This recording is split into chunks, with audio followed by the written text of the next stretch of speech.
Presidente, y en otro tema, seguimos en contralínea investigando todo el tema de corrupción en los reclusorios, estos 8 contratos que usted también ha revelado aquí en la conferencia.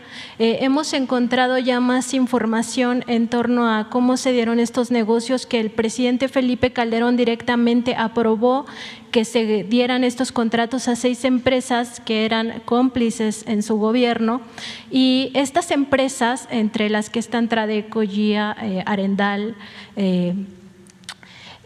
estas empresas vendieron esos contratos que se les habían asignado directamente. Se les habían asignado directamente porque supuestamente era un tema de seguridad nacional, entonces hay un tema de defraudación, pero además hay un tema de ilegalidad en esta venta de contratos. También hemos documentado que toda esta corrupción, estos contratos que además están por 22 años, que son transeccionales, implican un gasto del erario de 300,000 millones, al cual ustedes ya lograron que se les baje el 15%. Sin embargo, presidente, pues son más de 200,000 millones de pesos los implicados en este gran fraude. Me parece que es uno de los fraudes más grandes que ha habido en la historia de México. La Fiscalía General de la República ya tiene abiertas indagatorias. Nosotros tuvimos acceso a estos documentos, donde se observa que entre los funcionarios que están investigando pues está el propio Felipe Calderón, el exsecretario de Seguridad Genaro García Luna, también el exsecretario de Hacienda Ernesto Cordero, entre otros, y las propias empresas. La pregunta, presidente, es si no debería ya la Fiscalía General de la República citar al presidente, al expresidente Calderón, para que explique por qué permitió este gran fraude a la nación, y si el gobierno de México está colaborando en esas indagatorias de la Fiscalía General de la República, pues para que se documente este gran fraude a la nación que implica más de 200,000 millones de pesos. Miren, nosotros ya hablamos sobre este tema, se logró un acuerdo de una disminución del 15%, como tú lo señalas. Sin embargo, se envió a la Fiscalía el expediente por una serie de irregularidades, por decir lo menos. Baste señalar que no hubo licitaciones, fueron asignaciones directas. Estamos hablando de miles de millones de pesos. Por eso se envió. Va a ser la Fiscalía la que va a resolver. Pero quiero aclarar algo. Desde que tomé posición, sostuve que en el caso de los expresidentes, solo si existían expedientes de personas, de ciudadanos, si lo aprobaba la gente en una consulta, en mi opinión, se podía llevar a cabo el juicio contra los expresidentes, que yo era partidario y soy partidario de que se vea hacia adelante, porque el colmo, la verdad, es que luego de todo lo que hicieron,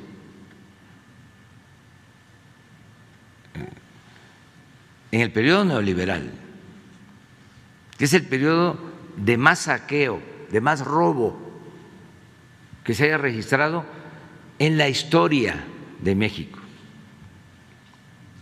Desde que llegaron los españoles empezó el saqueo. Bueno, con el tesoro de Moctezuma, está aprobado que se lo robaron y se lo repartieron, y le tocó más a los jefes de la invasión. Y luego 300 años de saqueo. Pero todo lo que se llevaron de oro y de plata a Europa en 3 siglos es el equivalente a lo que se extrae de oro y plata en la actualidad. En 3 años.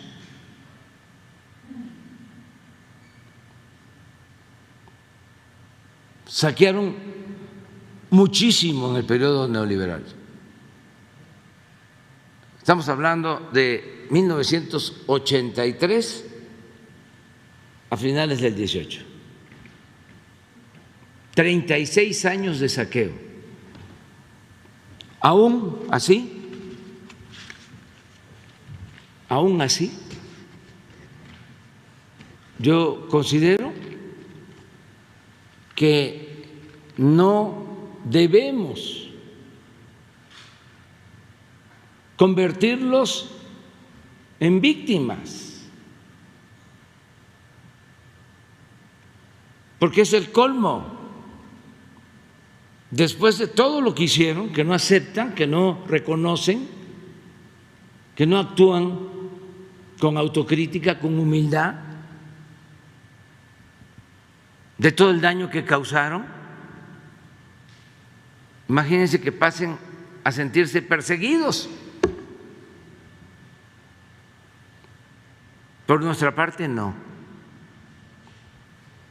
No es mi fuerte la venganza y ningún expresidente